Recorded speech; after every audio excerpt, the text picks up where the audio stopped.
Whenever you measure yourself against other people, just remember, you are measuring yourself against their strengths. And if you focus on your own weaknesses, you compare your weaknesses with their strengths, you will always come short. Okay? So everybody has strengths. I found it revolutionary when I realized that there are different kinds of intelligences. I found it revolutionary. It helped me in parenting. I found out that for the most part, the contents of our academic curricula only measures academic intelligence. Amazing. Only the ability to deal with numbers and verbal intelligence or linguistic intelligence. That's what the academic system can measure. And I found that there are different kinds of intelligences. You have kinetic energy or kinetic intelligence, which is what is demonstrated by people in sports and athletics. There's a connection between their brains and their bodies that is unique. And they are able to think and to move their bodies, accordingly and to achieve great things. Okay? And you have spatial intelligence, and people are able to draw, to do graphics, and so on.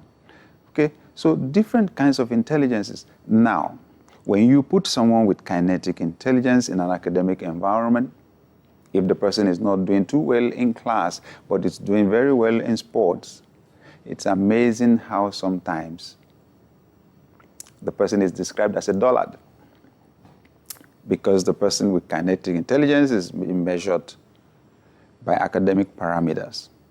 There was a particular scenario like that where during break, when all the students were out playing on the field and doing sports, this young boy who was not doing too well in his academics was made to sit in the class to do academic work.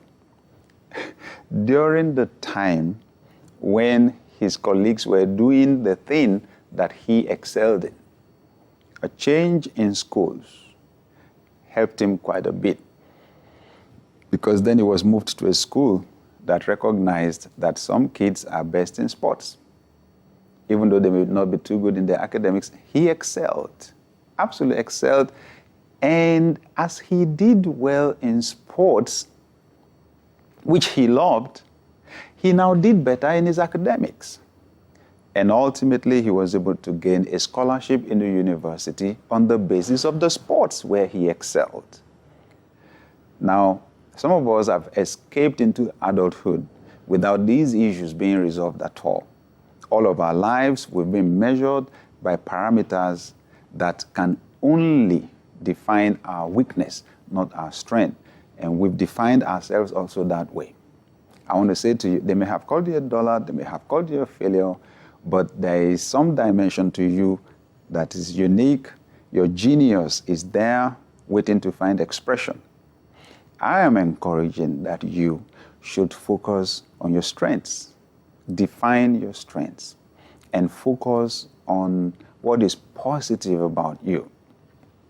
Maybe people have told you all your life that you talk too much, that you talk all the time, you talk nonstop, and that shows that there's something wrong with you. I beg to disagree.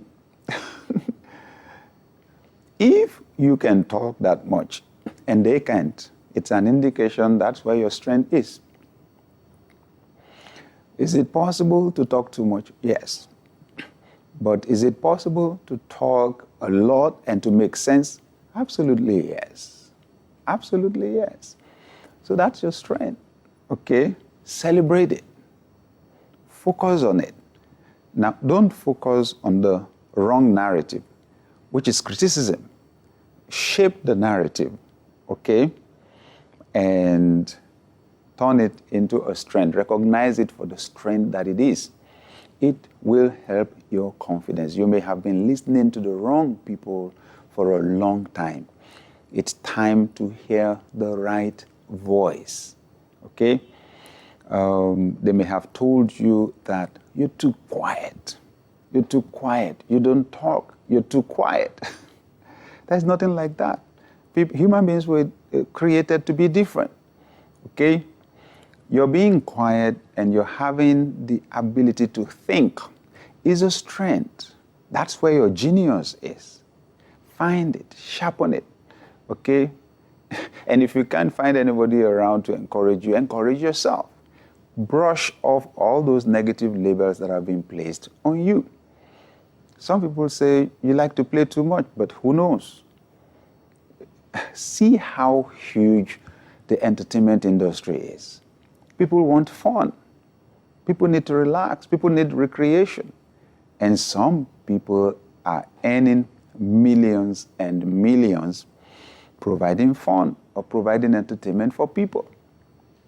So what somebody thinks is wrong is right for somebody else. It's up to you to decide. But I'm saying it's your choice. Choose to focus on the positives in your life, because that is where your genius is. Now, let's say you wrote an examination and you failed 9 subjects. You failed 9 courses and got an A in only 1. That's an indication.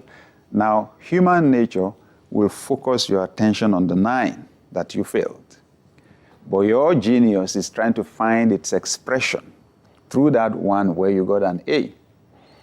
I'm saying if you want to have confidence, it's good you shift your thinking, your thoughts, your life, to rest on that area. It may seem small to you, it may seem narrow to you, but you build your personal narrative on the positives about your life. Focus on your strengths. Find your genius, the place where you achieve results more easily when you make as much effort as other people make. The same efforts that other people make, you achieve extraordinary results. That is pointing you to something. When you function there, you find out you have a lot of confidence.